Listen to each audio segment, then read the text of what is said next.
Là, on va passer à Francis qui sera le dernier pitcher ce soir. Voilà. Et donc, Francis apparemment est coach et conférencier international. C'est-à-dire en fait qu'il parcourt le monde et qu'il raconte son histoire. Alors ce que j'ai compris, c'est qu'il le fait que en anglais ou en allemand, mais absolument pas en français.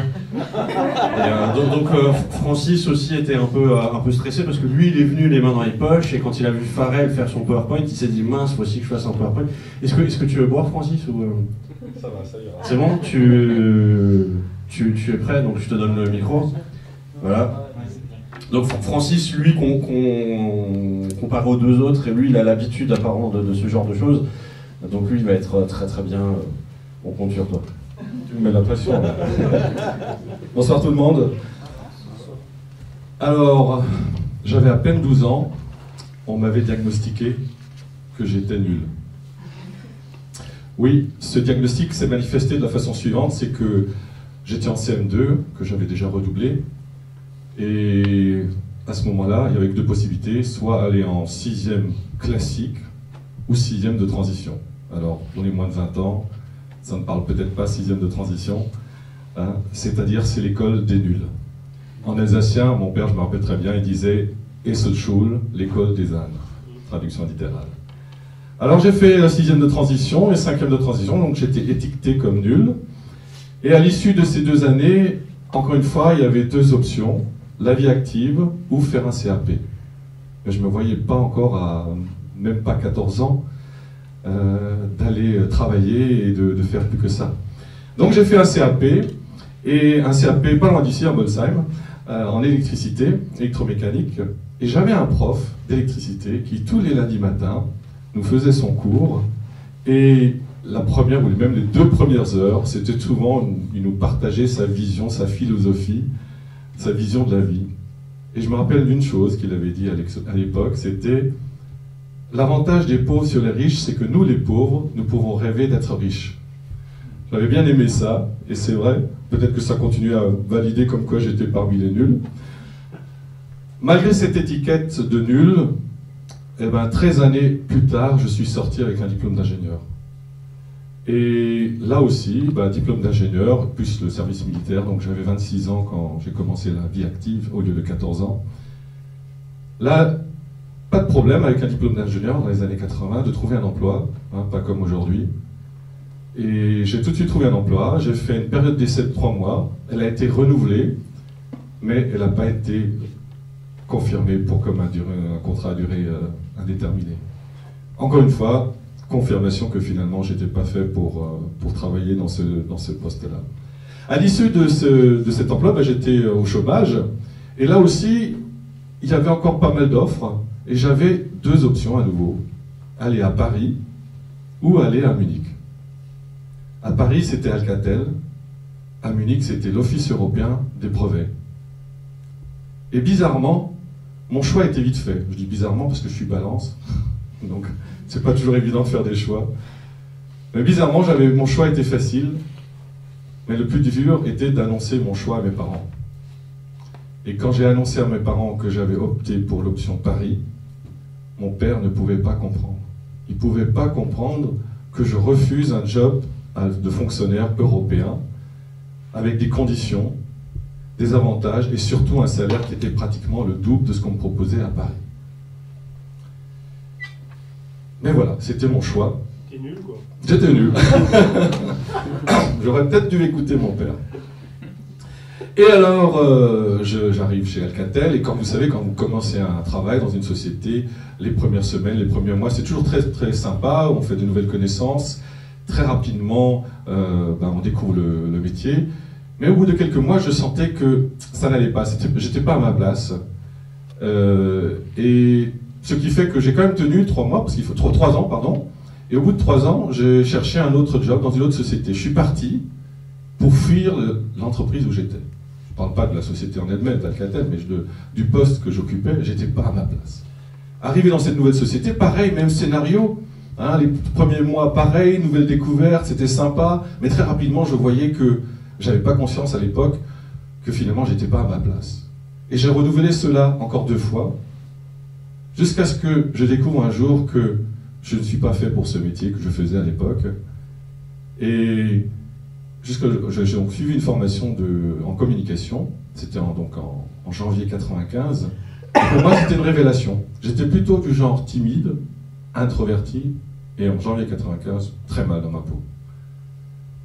Et donc j'ai suivi une formation de prise de parole en public qui était étalée sur plusieurs semaines. Et le premier soir, il fallait se présenter. J'ai attendu le dernier moment. J'étais le dernier à se lever pour se présenter devant 40 personnes. Je bafouillais, j'ai parlé vite, je ne suis pas sûr qu'on ait compris quoi que ce soit. Mais à la fin, quand je me suis retourné à ma place, mon cœur qui battait la chamade s'est calmé tout doucement. Et j'ai vu l'intervenant intervenir tranquillement, parler posément, avec confiance. J'ai dit, je vais prendre sa place. Sachant que ça fait que 6 mois plus tard, j'ai démissionné. J'ai démissionné et j'ai annoncé cela à mes parents le 31 juillet à 15h.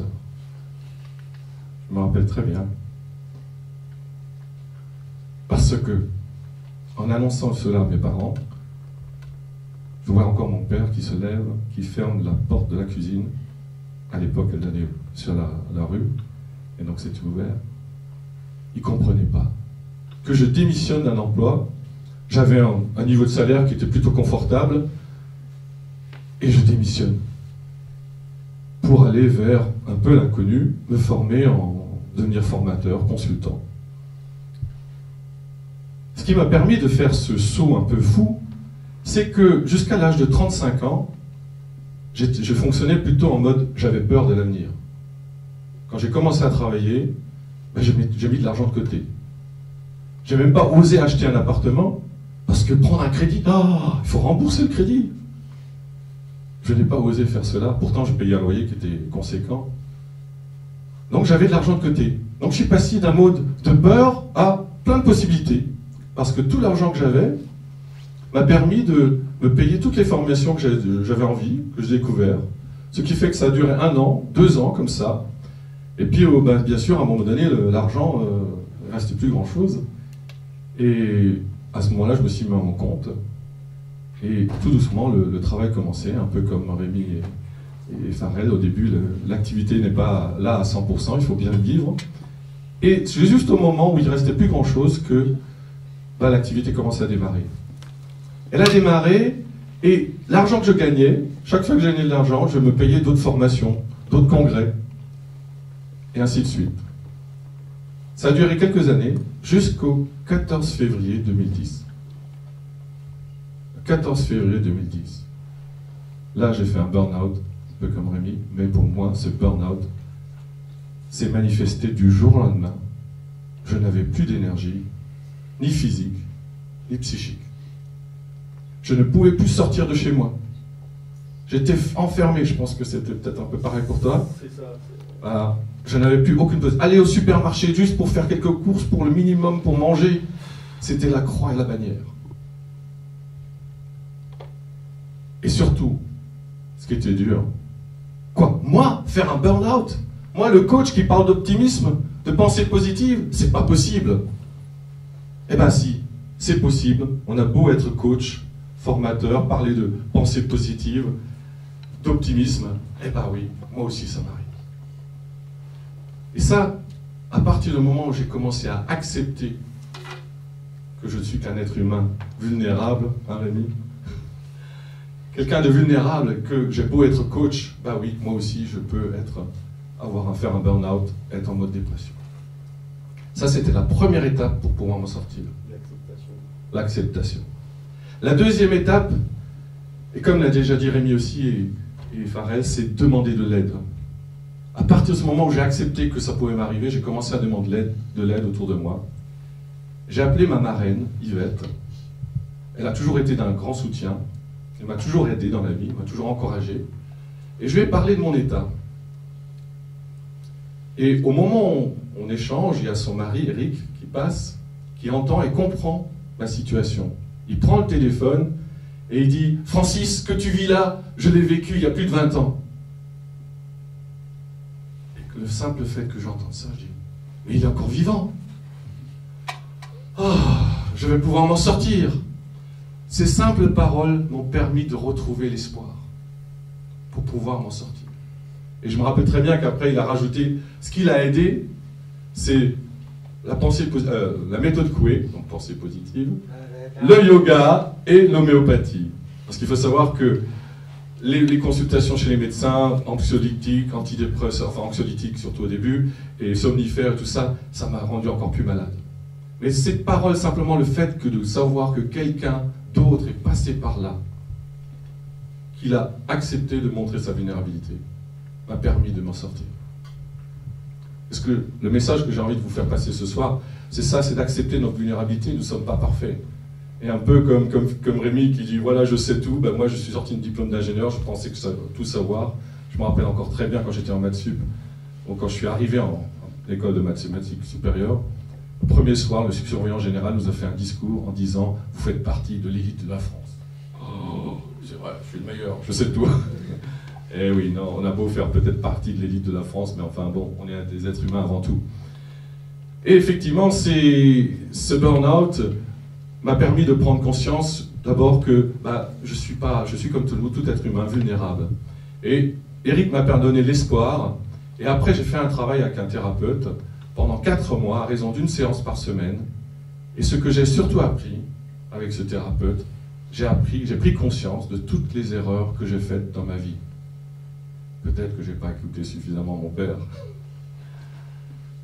Et surtout, j'ai constaté que jusqu'à l'âge de 35 ans, j'étais en mode peur. De 35 ans à 50 ans, jusqu'en 2010, j'ai été en mode possibilité. Je suis passé d'un extrême à l'autre. Et pendant des années, j'avais vu une formule qui vient de l'analyse transactionnelle, la formule des 3 P, qui dit que le pouvoir, c'est égal à la permission plus protection. C'est-à-dire que jusqu'à 35 ans, j'étais en mode protection, je n'osais pas. Et de 35 ans à 50 ans, j'étais totalement à l'opposé, je me suis permis tout, puisque j'ai dépensé tout mon argent, je suis allé aux États-Unis faire des formations en Californie, même à Hawaï, peu importe le prix que ça coûtait, et j'ai continué ainsi. Et j'avais toujours pas acheté, bien sûr, de logement. Depuis maintenant, mon burn-out, il m'a permis de prendre conscience qu'il faut trouver un équilibre. Bien sûr, il faut oser, il faut avoir de l'audace, il faut être audacieux. Hein, ce que fait Rémi, refaire une 3e entreprise. Bien sûr. Et en même temps, il faut penser quelles sont les protections, qu'est-ce qu'on peut mettre en place pour justement, dans les cas durs, dans les cas où effectivement il y a une baisse d'activité, où il y a des situations difficiles, comment on va s'en faire pour s'en sortir?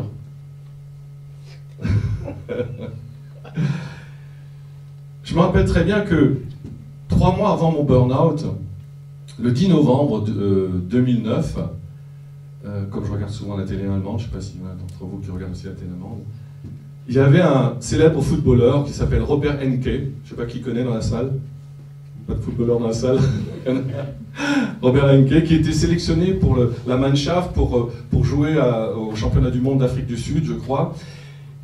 Et bien l'Allemagne se découvre qu'il se suicide, il s'est suicidé, il s'est jeté devant un train, et pendant 48 heures, aux informations allemandes, on ne parlait que de son état de dépression, comme si c'était quelque chose de tabou. Eh bien oui, accepter sa vulnérabilité, accepter de parler de ces états difficiles, permet avant tout aux autres personnes qui passent dans une situation similaire de leur donner espoir. Et moi, ce qui m'a sauvé, c'est effectivement Eric, le simple fait qu'il m'ait dit qu'il est passé par là il y a 20 ans. Donc, c'est vrai que c'est important. Les erreurs dans la vie, nous en ferons toujours.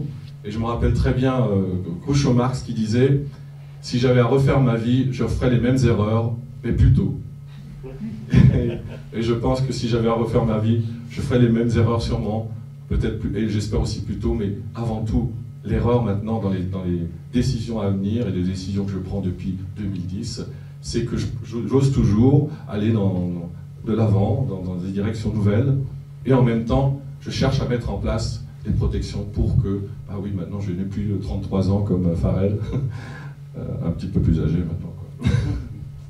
Merci beaucoup.